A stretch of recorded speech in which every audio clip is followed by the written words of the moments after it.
The Bayou's Horrifying Secret, Part 1.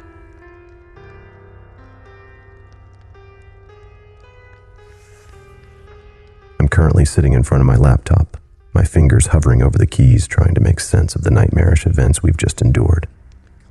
The horrors we've unearthed linger in my mind, like a terrible dream that refuses to dissolve with the dawn.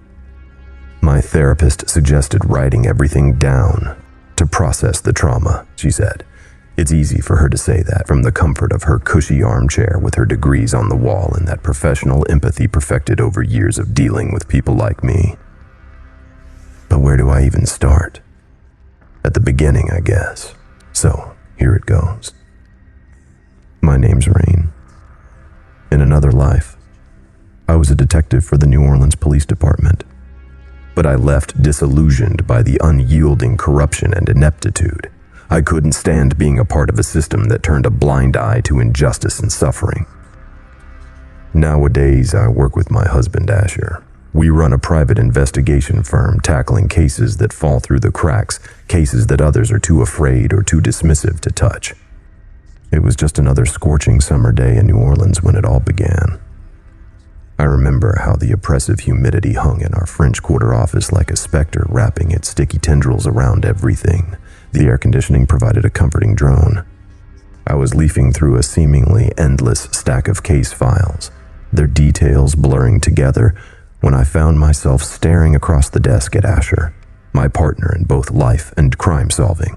He was hunched over his computer, scrutinizing the digital blueprints of a building related to our latest case. His short black hair was starting to show the first signs of silver around the temples, a subtle nod to his approaching middle age. A strong, angular jaw, adorned with a dusting of stubble, adding a rugged charm to his features. His deep brown eyes, expressive and warm, held 1,000 untold stories. They were the kind of eyes that draw you in and don't let go, an enticing mix of wisdom, mystery, and a dash of playful mischief. His face bore the scars of his past, a poignant reminder of the IED explosion that nearly claimed his life as a young Marine in Iraq. Find anything interesting?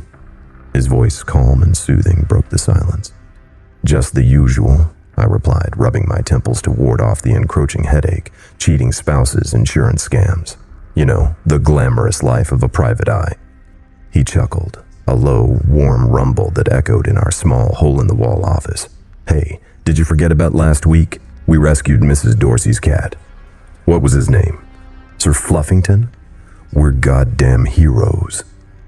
Ah, right, the case of the feline fugitive. I laughed, shaking my head at the ridiculousness of the incident. It wasn't really a case. Our elderly neighbor, Mrs. Dorsey's tabby cat, had gone missing, and she had asked us to help find him. As it turned out, Sir Fluffington had trapped himself inside her pantry, amidst cans of tuna and bags of dried kibble. But yes, I suppose that was our one good deed of the week, I giggled.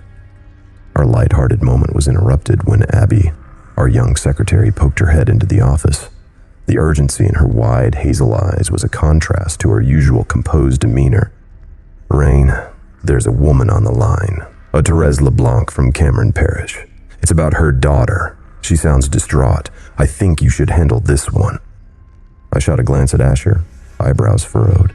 Cases from outside the city were rare, especially as far away as Cameron. Thank you, Abby, I responded. Patch her through my phone. Hello, Mrs. LeBlanc, I asked, picking up the call, keeping my voice steady. A crackle filled the room as the line connected, followed by a timid, bonjour, is this Detective Tran? The woman's voice had a distinct Cajun accent, the kind you only really hear in the rural parts of Louisiana. There was an urgency in her tone, a desperate plea for help. Yes, ma'am, this is Rain Tran, I replied. I have you on speaker. My partner Asher is also here with me. How can we help you, Mrs. LeBlanc? Tears were evident in her voice as she choked out her story. Mafia, my daughter Gabrielle, she's 17. She just never came home one day. Been 2 weeks now. Gabby ain't the kind of girl to run away, you gotta believe me. She was always home on time, did her chores without fuss. She's a good girl. My heart clenched as I heard the pain in Mrs. LeBlanc's voice. It was a sound all too familiar in our line of work. Desperation, fear, the gnawing uncertainty. I exchanged a glance with Asher, the silent understanding passing between us. This was the kind of case we lived for. Mrs. LeBlanc, Ash chimed in, his voice as steady as a rock. Did you contact the local police? A bitter laugh echoed from the other end of the line. Yes, I did. But damn officers, they're treating it as if she's just a runaway teen. They say she'll come back when she feels like it. But I know my Gabby. She wouldn't do that. Something's wrong. I'm so sorry you're going through this, ma'am, I said softly. The desperation in her voice was palpable. Here was a mother, helpless and terrified, reaching out for help. Her desperation resonated with me. I knew that feeling all too well, the gnawing fear of not knowing if your loved one is safe. Could you send us a photo of her? And any other information that you think could help us in our search, I requested. Yes, ma'am. I'll send you everything I got, Therese replied. A few minutes later, an email notification pinged on my phone. I quickly opened it to find a photo attached. It was a picture of a young girl, dressed for what looked like a high school prom. She was beautiful, with wavy chestnut hair that fell in loose curls to her shoulders, her light amber eyes brimming with life and spirit. Her smile was radiant, lighting up her eyes, but there was an unmistakable shadow there, an underlying unease that didn't quite match the joyous occasion. I took a deep breath, pressing further. You mentioned that you don't believe Gabrielle ran away. Can you tell us why you believe that? Because. She hesitated, sniffled, then continued in a stronger tone. A week after she went missing, I received a voicemail from Gabby. She sounded scared. I could hear her crying. A moment later, another email pinged on my phone. It was an audio file just 18 seconds long. Asher moved closer, his chair screeching on the hardwood floor as I hit play. The audio file was scratchy and filled with static. The voice of a young girl was barely discernible through the noise. Mona, I'm so sorry. I didn't mean to, she sobbed, the desperation in her voice heart-wrenching. Mona, it's so dark, I'm scared, she whimpered, her voice trembling with fear and confusion. There was a muffled sob, barely audible, then a chilling whisper. I can hear the water, something else. Out of the corner of my eye, I caught a glimpse of Abby, her normally sunny disposition replaced with a deathly pallor. Suddenly, Gabby's voice rose, tremulous and terrified. I see the face in the Bayou. Blood moon in the water. The audio abruptly shifted. A low, guttural snarl rippled through the static, a sound so primal, so alien, it sent chills racing down my spine. The peaceful silence of our office was shattered by that gut-wrenching noise, replaced by a heavy, ominous dread. There was a rustling sound, a struggle, the desperate gasp of someone fighting against the impending darkness. Gabby's sobs hitched, transforming into terrified shrieks that echoed in the small room. No! Aide-moi, maman! Gabby pleaded for her mom to save her with gasping breaths. Aide-moi! This was followed by what sounded like a desperate struggle, fabric tearing and muffled screams, as if the phone was dropped. Gabby's terrified screams filled our small office, the raw fear in her voice echoing through the room. She called out for her maman one last time before being cut off suddenly. Then, silence. A chilling, absolute silence that left an echo of dread in its wake. The eerie voicemail echoed in our minds. The very air around us seemed to grow colder and a sense of unease settled over us. Ash finally broke the silence. He asked, Mrs. LeBlanc, did this call come from Gabrielle's phone? There was a pause, and when she spoke again, her voice was trembling. No, it came from an unknown number. I felt a knot in my stomach, my mind whirling with what this could mean. Did you show the police the voicemail, Mrs. LeBlanc? Why, I did, she replied, her voice laced with bitterness. They said it sounded like a prank call. They told me there's no evidence of foul play. They said kids these days are capable of anything for attention. My fingers tightened around the phone, my knuckles whitening as I battled to keep a string of curses at bay. I knew the system. I knew how dismissive it could be, but hearing it so directly and from a desperate mother was a harsh blow. "I'm so sorry to hear that," I said, my voice a low murmur. "I can't even imagine what you must be going through." She exhaled heavily on the other end of the line, her breath hitching. "I don't know where else to turn," she admitted, sounding weary. "Gabby's all I have." I glanced over at Asher, his expression mirroring my own, a mix of resolve and quiet determination. He nodded at me, a silent agreement passing between us. "Mrs. LeBlanc will take the case," I said, my voice filled with a conviction that I hoped would bring her some comfort. "We'll do everything we can to find Gabrielle." There was a pause on the other end, and then I heard her exhale, a sob hitching in her throat. "Merci, detectives. Merci." "You don't have to say anything," Asher reassured her, his voice soft and soothing. "Just get us everything you can on Gabrielle. Pictures, text messages, information about her friends, anything that could help us find her." I will do that. Again, thank you both so much," Therese said, her voice filled with gratitude and a glimmer of hope. As we ended the call, I felt a chill settle over the room. Outside, the sun was beginning to set, casting long shadows in our office. The reality of what we'd just committed to was slowly sinking in. We were about to delve into the unknown, into the heart of the Bayou, chasing after a sinister mystery that had swallowed a young girl whole. But we were ready. We had to be. I turned to Asher, determination stealing my voice. "Let's get to work." Asher and I spent the evening poring over the details that Therese had sent us. We sipped on cups of lukewarm coffee, our dining table transformed into a makeshift war room, littered with photos, printouts of text conversations between Gabby and her mother, and screenshots of her social media activity. It was like trying to piece together a jigsaw puzzle without having any idea of what the final image should look like. The texts revealed nothing unusual. There were no heated arguments, no mention of a new boyfriend or signs of a secret life. On social media, her posts were mundane and innocent. Family photos, selfies with friends, chats about school and weekend plans. We scrutinized each detail, looking for any clue, any hint that could lead us to her.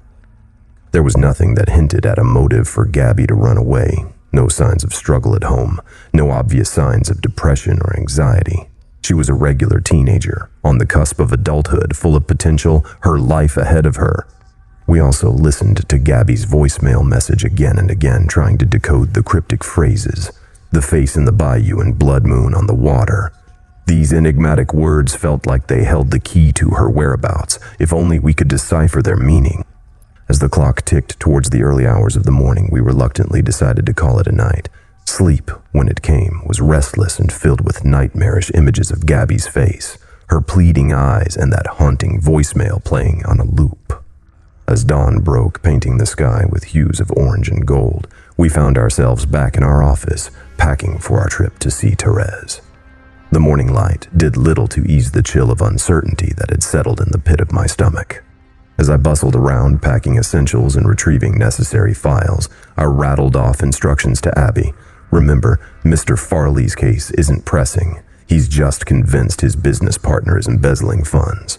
We'll deal with him when we get back, and Mrs. Johnston needs to know we've found proof of her husband's infidelity. She'll need support and resources."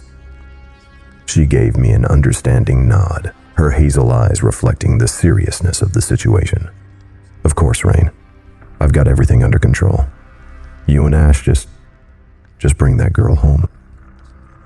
I smiled at her, though I wasn't sure how convincing I appeared. "That's the plan."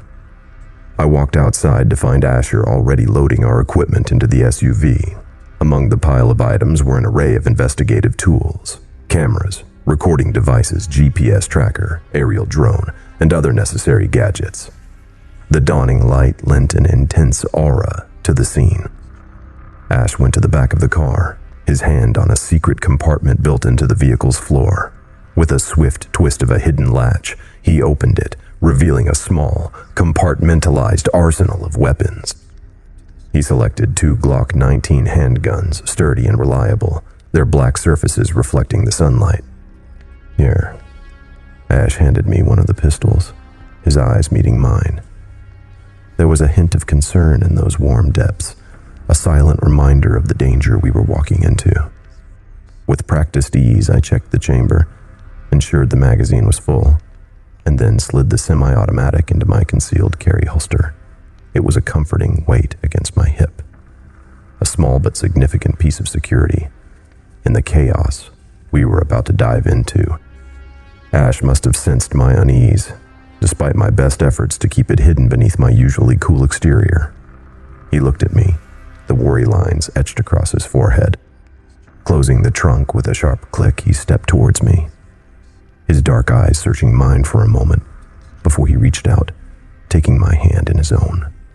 His touch was warm, grounding, a gentle reassurance amidst the uncertainty.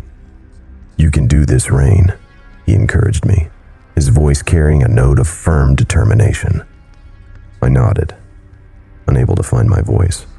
His confidence was infectious, a beacon of hope in the face of the unknown. I let his words wash over me, a soothing balm to my rising apprehension. The 4-hour drive through Cajun country was an unbroken ribbon of looming cypress trees, endless marshland, and backwater towns, each with its own secrets lurking in the swamps. Thick clouds hovered overhead like an oppressive blanket, turning the normally vibrant landscape into a monotone painting. The car sliced through the humid air, creating a temporary path in the fog that always seemed to linger on the roads. As the journey continued, the radio played old Zydeco tunes, a pulsating rhythm that usually stirred the spirit, but now seemed to echo the heavy thumping of my heart. While Asher drove, I took in the idyllic sights that passed by, tiny chapels hidden behind Spanish moss, weather-worn shacks on stilts, and pirogues floating idly on the bayou. Each was a ghost haunting me with memories I thought I'd left behind. In the rearview mirror, my gray eyes reflected the foreboding sky, hinting at a tempest within me as dark and tumultuous as the one I was driving into. The town of Bellefontaine gradually materialized from the hazy afternoon sun, a collection of homes and businesses cradled precariously between the bayou and the wild southern woods. Its structures, old and weather-beaten, reflected the quiet resilience of the town's inhabitants against the elements. The sun hung low in the sky, casting a golden glow over the small town. The residents bore the markings of Cajun life, faces etched by hard living in a slow, measured pace reflecting the bayou's rhythm, yet their eyes shimmered with a vibrant spirit, alive like the swamp's twinkling fireflies. We pulled up to Teresa's place, a stilted bungalow with weathered, peeling paint clinging desperately to its wooden frame. A large, gnarled cypress stood like a sentinel in the yard, its mossy branches swaying gently in the warm breeze. The home was modest but inviting, adorned with hanging baskets of vibrant flowers that bloomed defiantly in the afternoon light. As I stepped out of the car, Therese emerged from the house to greet us, wiping her hands on a well-worn apron. Her silver-streaked brunette hair framed a face etched with the resilience of time. A flicker of surprise crossed her face when she saw me. I supposed I didn't fit the image she'd constructed from our phone conversation. Her gaze scanned me from head to toe, seemingly looking for something, her brows furrowing for a moment. The surprise was quickly replaced by gratitude, relief so palpable that I could almost touch it. "Detective Tran," she greeted, stretching out a trembling hand to meet mine. "Thank you for coming." Her grip was shaky but firm, a testament to the strength that she was trying to maintain in the face of her worst nightmare.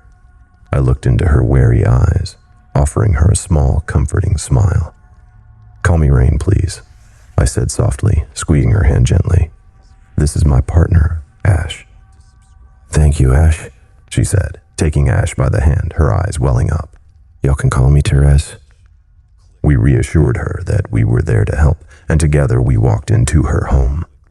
The house was simple and homely, filled with photographs and mementos of happier times. On one wall, a large family portrait caught my eye, a younger Therese with her late husband and a baby Gabrielle. Gabrielle's vibrant smile was unmistakable even as a child. Therese led us to the living room, She motioned for us to take a seat on the cozy, sun-bleached couch and poured us each a cup of strong, bitter coffee. She handed us the cups, cradling her own close to her chest. The steam danced up in front of her face, momentarily hiding the lines of worry etched deeply into her features. The smell of the brew brought back distant memories of my own mother's kitchen, and I shook them away with a sip. Business, Rain. Stay focused. She took a deep breath and reached for a photo album resting on a side table. The album, well worn and creased around the edges from years of use, held a lifetime of memories. She carefully opened it and began guiding us through the pages, narrating each chapter of Gabrielle's life. "Das me petite," she said, her accent curling around the words as she pointed to a picture of a younger Gabby, her small hands delicately poised over the strings of a miniature violin. "She picked up the violin when she was just 6. Took to it like a gator to water." Ash and I listened intently, making mental notes of the information we were gathering. Gabby's passion for the violin was clear. It shone through every photograph, her face always lighting up in the presence of the instrument.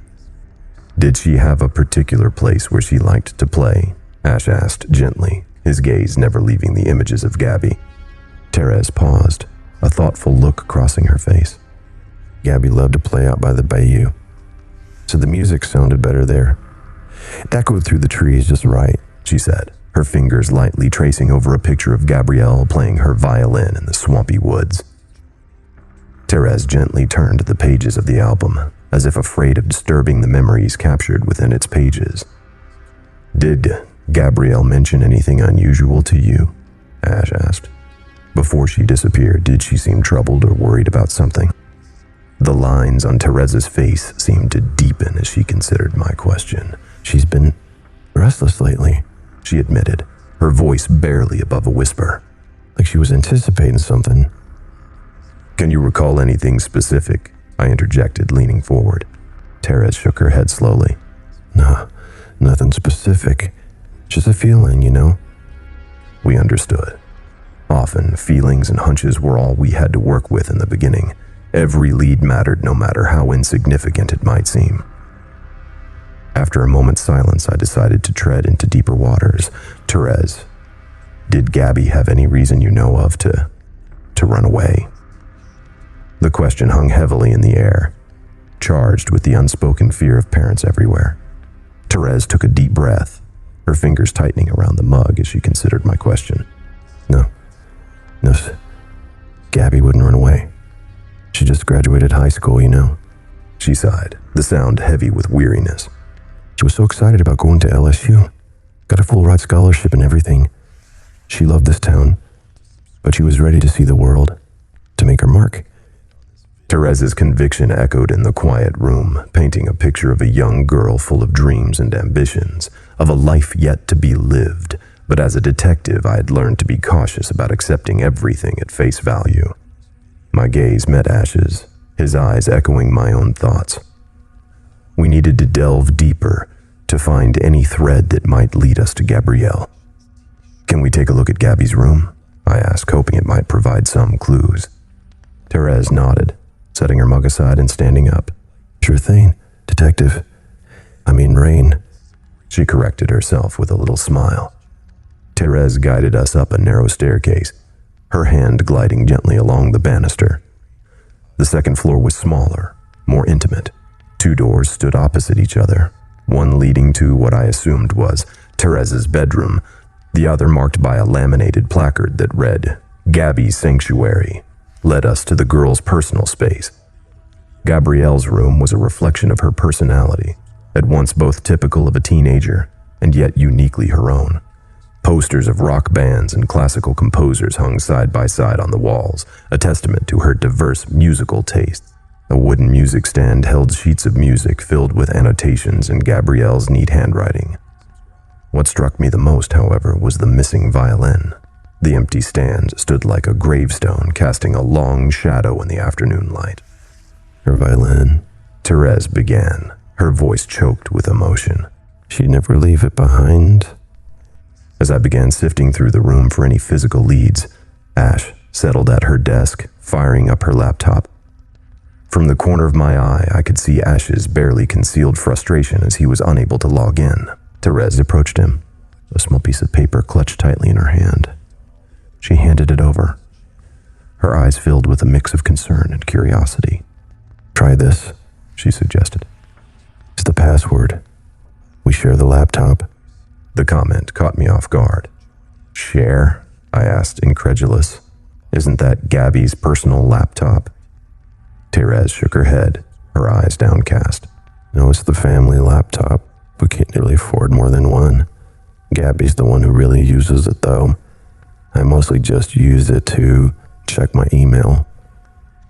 I glanced at Therese, surprised. She's okay with that. Most teenagers I know keep their laptops like Fort Knox. Therese simply shrugged, a tender smile tugging at the corners of her lips. "I guess, but Gabby and I were close.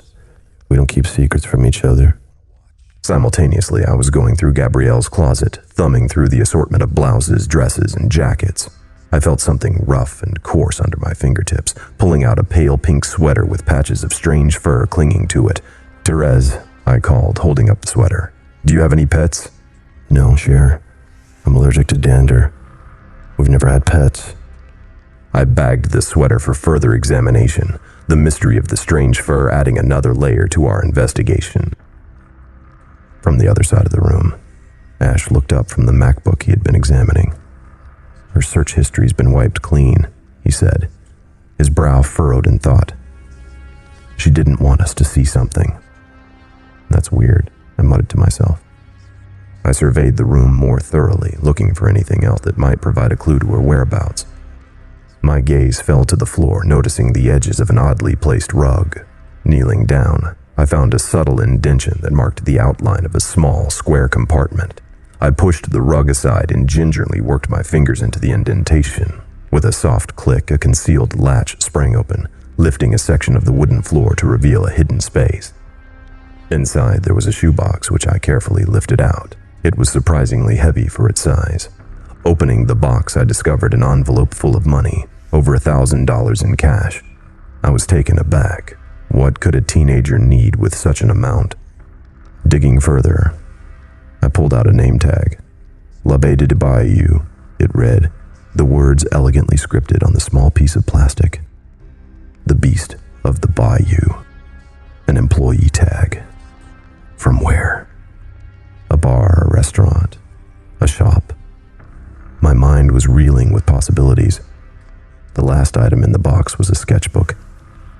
The worn leather cover was soft beneath my fingertips, the pages within heavy and filled with Gabby's artistic expressions. The initial sketches were typical of a teenager, doodles of her friends, her family, her school.